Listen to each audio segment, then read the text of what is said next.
A estrada que nunca termina. Nunca gostei de dirigir por longos trajetos sozinho, mas naquela sexta-feira à noite não tive alternativa. O trabalho havia me consumido a semana inteira, e a promessa de um fim de semana isolada em uma pousada no interior parecia a salvação que eu precisava. Reservei o lugar às pressas, apenas olhando algumas fotos pela internet. Chalés de madeira em meio a uma floresta, lareira, silêncio. Parecia perfeito. Coloquei as malas no carro, programei o GPS e iniciei a viagem. A estrada começava iluminada, com outros carros cruzando em ambos os sentidos. Mas conforme me afastava da cidade, as luzes iam rareando. As placas se tornavam cada vez mais escassas. O rádio perdia sinal, substituído por chiados desconfortáveis. Dirigi por horas, até que o GPS me mandou sair por uma estrada de terra, estreita e sem iluminação. Hesitei, mas segui. A tela do aparelho brilhava como a única garantia de que estava indo para o lugar certo. Foi então que notei algo estranho. A distância restante não diminuía. Mantinha-se nos mesmos 17 quilômetros. A cada curva, a cada aceleração, continuava fixo. A princípio pensei em falha no sinal, mas quando olhei para o celular percebi que não havia mais sinal de rede. Nenhuma barra. A estrada se estendia, ladeada por árvores altíssimas. Os galhos se arqueavam, formando uma espécie de túnel natural. O silêncio era tão denso que o barulho do motor parecia uma profanação. Nenhum animal, nenhum vento. Só a minha respiração presa e o ronco metálico do carro. Olhei o relógio no painel. 10 da noite. Segui por mais alguns minutos até que de repente vi alguém à beira da estrada. Um homem, parado, com roupas escuras e o rosto oculto pela sombra da aba de um chapéu. Ele não se moveu, não estendeu a mão, apenas observou enquanto passei. Meu coração disparou. Ajustei o retrovisor, mas ele já não estava mais lá. A respiração ficou curta. Apertei o volante com tanta força que minhas mãos suavam. Aos poucos, a estrada começou a parecer igual em todos os trechos. As árvores se repetiam, como se eu estivesse presa em um ciclo. Passei por uma pedra grande com musgo, uma curva acentuada, e novamente a pedra apareceu minutos depois. Deve ser impressão minha. Murmurei em voz alta, tentando me convencer. Mas então veio o cheiro. Um odor metálico misturado a ferrugem e terra molhada. Fechei o vidro, mas parecia emanar de dentro do carro. O estômago embrulhou. Olhei novamente o GPS. 17 quilômetros inalterado. O relógio agora marcava 11h15. Como podia? Eu dirigia há tanto tempo, mas o destino permanecia distante. Foi nesse instante que as luzes do carro piscaram. 1, 2 vezes, até que mergulhei por segundos em completa escuridão. Quando voltaram, percebi uma figura sentada no banco de trás pelo espelho retrovisor. Era uma mulher. O cabelo molhado grudava no rosto e seus olhos eram poços vazios, escuros.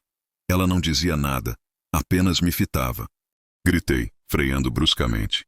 O carro derrapou na estrada de terra, levantando poeira. Olhei para trás. Não havia ninguém.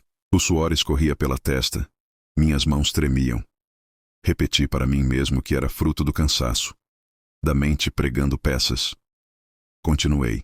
A cada quilômetro, algo pior acontecia. As árvores mudavam de aparência. Algumas pareciam corpos retorcidos, outras tinham marcas profundas, como arranhões gigantes. E de vez em quando, a mesma mulher surgia pelo retrovisor, mais próxima, como se o banco de trás fosse um palco que ela reivindicava. Desesperado, parei o carro. Saí, tentando respirar ar fresco. Mas o silêncio lá fora era absoluto, quase palpável. A escuridão parecia engolir o farol. Quando fechei a porta e me virei, vi o homem do chapéu outra vez, parado a poucos metros.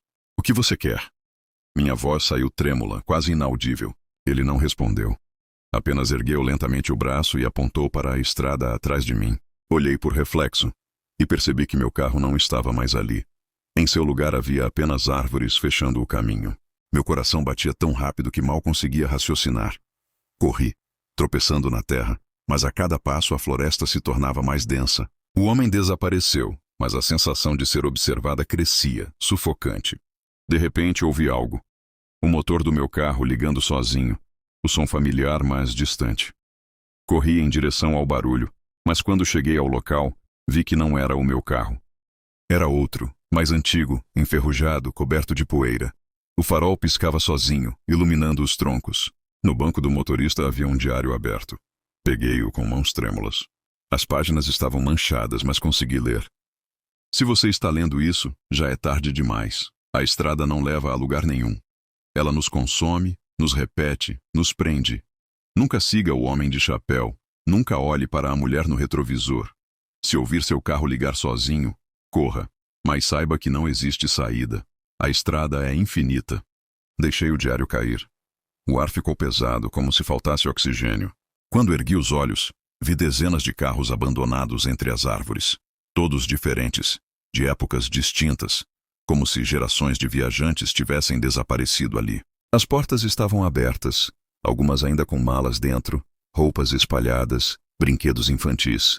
Meu corpo paralisou. O instinto gritava para fugir, mas para onde? Foi então que senti um toque gelado em meu ombro.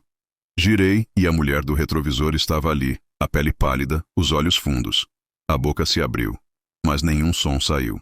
Corri sem pensar, enfiando-me na floresta, arranhando os braços nos galhos. Atrás de mim, ouvi passos, sussurros, vozes misturadas. As árvores começaram a se fechar, como se quisessem me engolir. Tropecei em uma raiz e caí. Quando levantei o rosto, percebi que estava novamente diante do meu carro, parado na estrada, com o farol aceso. O GPS brilhava no painel, 17 quilômetros restantes. Olhei para o relógio. 10 horas. O mesmo horário em que tudo havia começado. Sentei no banco do motorista, o coração martelando. Girei a chave e o motor ligou como se nada tivesse acontecido. Mas no retrovisor, a mulher já me observava outra vez. A estrada seguia à frente, escura, interminável. E eu ainda não cheguei ao meu destino. Dirigia sem saber se ainda era noite ou madrugada. O relógio insistia em marcar 10 horas, mas o corpo denunciava a exaustão. Cada piscada de olhos parecia um convite ao delírio. A mulher no retrovisor não desaparecia mais. Ela se inclinava lentamente, aproximando o rosto do vidro, como se quisesse atravessar. Respirei fundo e tentei não olhar, mas era impossível ignorar a presença. De repente, a estrada se abriu em uma clareira. Ao centro, vi uma construção antiga. Parecia uma capela de madeira, coberta de musgo, com um sino quebrado. Não constava em nenhum mapa. Parei o carro diante dela. Algo em mim sabia que aquele era o fim do caminho, ou talvez o começo. Entrei. O interior era pequeno, iluminado apenas pela lua que entrava pelas frestas. Bancos quebrados, velas derretidas, paredes marcadas por símbolos que eu não compreendia. O cheiro de ferrugem era ainda mais forte ali. No altar, repousava outro diário semelhante ao que eu havia encontrado no carro abandonado. As páginas estavam mais legíveis. A estrada exige sacrifício. O homem de chapéu guia, a mulher coleta.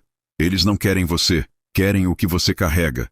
Se resistir, ficará preso aqui para sempre. Se entregar, poderá ir embora. Mas nunca será o mesmo. Minhas mãos tremiam. O que eu carregava? Não havia nada no carro além das malas. Então percebi. Não era um objeto. Era a própria vida. Atrás de mim ouvi passos. Virei-me e vi o homem do chapéu. Agora conseguia distinguir seu rosto. Pálido, sem olhos, apenas buracos fundos. Ele ergueu o braço apontando para mim. Senti a presença dela também. A mulher do retrovisor surgiu ao meu lado, seus dedos frios roçando minha pele. Ela abriu a boca e finalmente um som escapou. Um sussurro rouco, impossível de decifrar, mas que enchia minha mente como um veneno. Caí de joelhos, com as mãos nos ouvidos. Tudo girava. O diário caiu no chão e as páginas se mexiam sozinhas, como se o vento inexistente as folheasse. Então compreendi. A estrada não era apenas um lugar. Era um ciclo. Uma prisão que se alimentava das almas que nela entravam. Levantei-me com esforço e corri para fora da capela. O carro ainda estava ali, me esperando. Entrei, liguei o motor e acelerei. A estrada se estendeu novamente, infinita, mas algo mudou. As árvores começaram a rarear, e no horizonte vi uma luz diferente, alaranjada, como a de uma cidade. A esperança reacendeu em meu peito. Mas a cada quilômetro, a sensação de peso aumentava. A mulher estava agora no banco do passageiro, imóvel, me observando. O homem surgia à beira da estrada, repetidas vezes, sempre apontando para a frente. O GPS piscou. Finalmente os números começaram a diminuir. 16 quilômetros, 15 quilômetros, 14 quilômetros. As lágrimas escorriam de alívio. Eu estava saindo, ou pelo menos acreditava nisso. Quando a contagem chegou a 1 quilômetro, vi uma placa de madeira iluminada pelo farol. Bem-vinda à Estrada da Salvação. Meu coração disparou. Mas ao cruzar a placa, algo terrível aconteceu. O relógio no painel voltou a marcar 10 horas. O GPS travou novamente em 17 quilômetros restantes. Olhei pelo retrovisor e dessa vez não havia apenas a mulher. O banco de trás estava cheio. Rostos pálidos, olhos vazios, bocas abertas em gritos silenciosos. Homens, mulheres, crianças, todos os que haviam desaparecido naquela estrada. Eles me encaravam, como se agora fizessem parte de mim. A mulher segurou minha mão no volante e sorriu. Pela primeira vez, sorriu. E no fundo eu compreendi. Não havia saída. Nunca houve. A estrada não termina. Ela apenas nos incorpora.